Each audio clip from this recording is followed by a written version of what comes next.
How's it going, everyone? College Lefty, and in this video I have for you all the 97 signature David Price debut.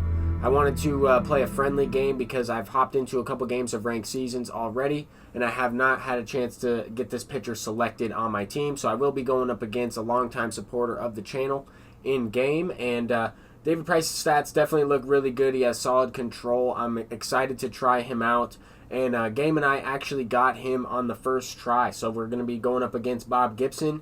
Game has just about every card in the game. He has Honus Wagner, the Signature Series 99 overall, so that's pretty cool as well. We are facing him, and he actually has him in left field. So he has this creative player at shortstop, I believe, with Pudge behind the dish, which is awesome. I've only gone up against Honus Wagner one time before, but here we are with David Price. I'm really trying to establish using the cutter, changeup, and knuckle curve. I know that the other two fastballs are going to be pretty effective. He does have really good control and break on some of those pitches, but I also want to get the confidence up on some of the off-speed pitches because David Price does not have a slider. The cutter is a little bit too hard, in my opinion, in terms of velocity. I think that it's thrown like 93, 94. If he threw it a little bit slower with a little bit more break, similar to Bumgarner, then I think that it would be more effective. But at the same time, still pretty good pitch there. I went with it to Willie Mays. Got him on the inside corner there. I felt like he hit that one pretty well. So we have Tony Gwynn leading off this inning, the bottom of the first, with Bob Gibson on the mound. And I'm able to send that one up the middle. He goes with the curveball low in the zone. And I faced Bob Gibson a handful of times, and each and every time I was able to see his pitches out of his hand pretty well. Able to pick up where they're breaking and determine where they are in the zone. So I think that's helpful. I have been able to get an early lead each and every time I've faced him. So that last pitch was a slider low in the zone to Willie Mays. I tried to wait on it as long as possible. I had good timing on it, but it was below the zone. I had to wait on it a little bit longer in order to get rewarded on that one. But luckily sent it through the gap there. And then with Rogers Hornsby, I pulled that slider low and inside, except I got thrown out at the plate. Honus Wagner in left field guns me out. He's going to go ahead and walk Ken Griffey Jr., bringing up Mike Piazza, who sends one into center field for a base hit. That's going to be a 2-out RBI single, which is huge because that's a 2 RBI, 2-out single, brings up George Brett. George Brett's one of my most clutch hitters.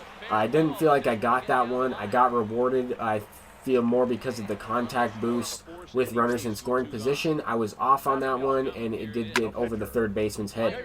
But he throws one over the middle with David Price up, and in David Price's debut, he's going to send another one, a 2-out RBI single that brings home 2 guys, bringing up Tony Gwynn with the chance to extend the inning, extend the lead. We batted around in this inning, but he also did intentionally walk a couple hitters. He intentionally walked Griffey and Roberto Alomar. Definitely good choices there if he was able to get out of the inning, but I was able to get a nice 2-out base hit, or a couple of them in a row. I didn't necessarily think I deserved all those hits, but the game is going to play that way sometimes, and anytime I go up against a friendly, I'm always going to mention that if I don't think I deserve to score a couple runs, or if I don't deserve to get a base hit in the situation. So far here with David Price, I got some pretty decent feedback on some of these pitches, but I threw the curveball, I think one too many times. He started to hang it a little bit. I do have almost maxed out confidence on that pitch. I'm going to go right back to that curveball here, though. And Frank Thomas sat all over that one, smacked it out to center field. I don't know if Willie Mays is going to be able to make this play, and he leaps up and robs that one. So that was pretty crazy. I felt like I could have maybe just caught that one by standing up against the wall, but he had a weird animation. I had to adjust. I pressed R1 and jumped up there and caught that one. So that was pretty nice. Felt like Game is getting robbed in this game so far. He has no hits and throughout, and he's hit the ball pretty hard and lined out a couple times so far. But Lou Gehrig's going to smack that one into the gap for a 1-out base hit. That's going to be a double into the gap, and looking to just expand the lead. 5-0 with Bob Gibson on the mound, looking to try and get him out of the game as quickly as possible, get Game into his bullpen. Unfortunately, I just missed that one with Mike Piazza. Sent that deep fly ball to center field, but I was under it, fastball low in the zone. Right now we're facing Rogers Hornsby, and I felt like Game was all over that pitch. Unfortunately, Tony Gwynn is going to track this one down, but I felt like that one easily could have been a double into the gap. He waited on it and hit it perfectly. This is going to be his first hit of the game. That's going to be a knuckle curveball that bloops in for a single. I tried to throw it low and away there. I missed over the middle of the plate and had early feedback on it, just barely, and it was hung pretty well.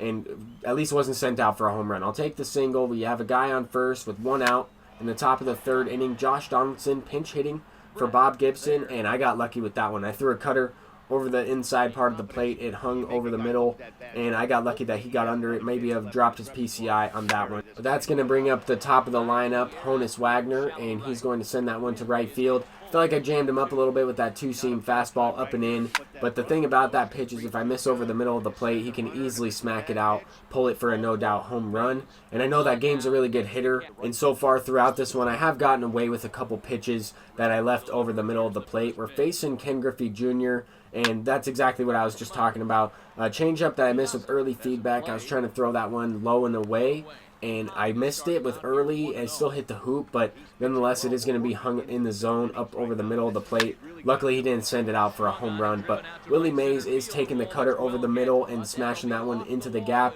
I also missed a little bit to the right there with that cutter, and I wanted that one inside. And that's the thing, is if you're trying to throw the pitch inside for a ball and you miss over the middle of the plate, same type of thing right there with Frank Thomas. Those pitches are easier to hit for the opponent. I think that Game just missed that one as well. I got extremely lucky and felt like he might have just been just barely off at the plate, and starting to turn it around here with the base knock from Roberto Alomar in the following inning. He's able to shut me down for the most part after scoring 5 runs in the first off of Bob Gibson. I felt like he was able to manage his bullpen pretty good. That swing right there had to have been a check swing. I got extremely lucky. I went with a 2-seam over the middle of the plate. I wanted it up over his over the batter's eye, I guess you could say, trying to adjust the eye levels, and I threw it up and away. He must have just tapped the button and swung at it, but right there, very next batter, Pudge flies out to the gap. I don't know how that wasn't destroyed. Very similar pitch to the one that he got to fall in left field, but I could definitely tell that Game was all over that last pitch. I got extremely lucky. Could have easily been a 2-run home run, and he just didn't get the exit velocity on that pitch that he probably should have. But he brought in Lou Gehrig for his pitcher spot. I was able to get the strikeout. Now we have to face the all-star Aroldis Chapman, which is a very good left-handed pitcher, probably the second best lefty in the game in my opinion, behind Billy Wagner. Some other people tend to use Billy Wagner a lot more often.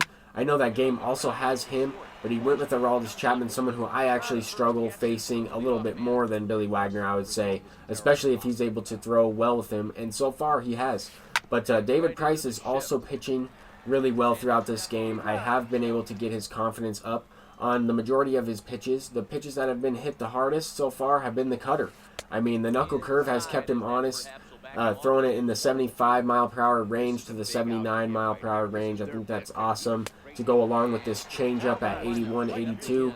Definitely similar pitcher to kind of in the middle between Madison Bumgarner and Clayton Kershaw, I would say. With some of the pitches that he throws, the slow curveball, stuff like that, I think that he can rival some of those guys. I think that he's a solid lefty so far. While using him, I do have the gold bar of confidence, and I went with the cutter low and away. I missed it. I was going with the backdoor cutter, and luckily Lou Gehrig is like a cat over there. With a nice reaction, I'm surprised that he was able to make that play, though, because at times he does miss a couple of those hard hit line drives or even slow rollers. You saw earlier in the game, David Price had to make a PFP, a pitcher's fielding practice play over there, and that ended up working out with common fielding. So that's something I also wanted to keep in mind while using David Price, is how well he's able to locate with his control. We know that there are other pitchers in this game that have really nice stats on paper, but they don't always translate to the actual game. I think that this card, David Price, is going to be pretty effective. I think that his pitch velocity differential is really good. And I know that Game is a great player. He's able to keep him off the board so far, so that's saying something as well. I think that throughout this game so far, I think Game could have easily had a couple more runs. I think that we both could. I'm not really sure what the wind was like in this one, but because it is a friendly game, there is some wind included in the game, and I felt like I got that one with Lou Gehrig, smashed it to right field, but not really any home runs have been hit so far. I mean, the one home run that could have been a possible home run from Frank Thomas for Game was robbed by Willie Mays, so I'm not really sure if that one would have stayed in the yard, but I think Game could have easily had a couple home runs in this game on some pitches that I hung over the middle of the plate.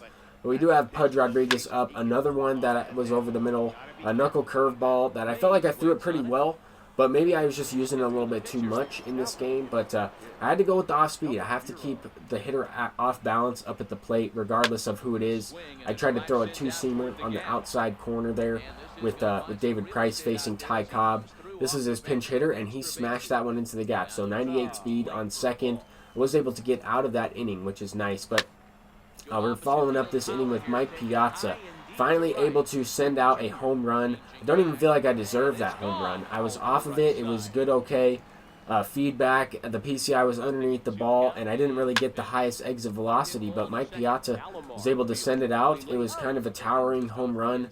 But now game is down to his last 3 outs. I am looking to try and close this one out with David Price. He does have a pretty good lead with 6 runs, but at the same time, no lead is safe. As you move later on into some of these games with starting pitchers, it does become easier to hit them as they lose stamina. The PCI starts to increase a little bit, but luckily I do have the gold bar of confidence. That will help me out a little bit in getting good feedback.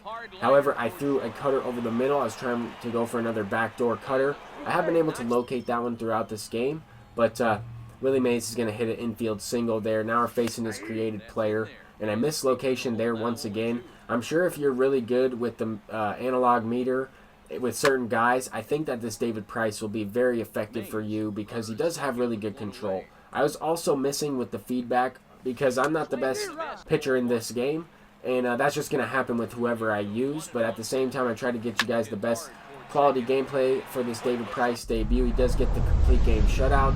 But Game was a great player. Definitely could have easily had more runs. And he even could have won that game, I felt. But that's going to do it for this one. I'm College Lefty, and I'll see you guys in the next one. Peace out.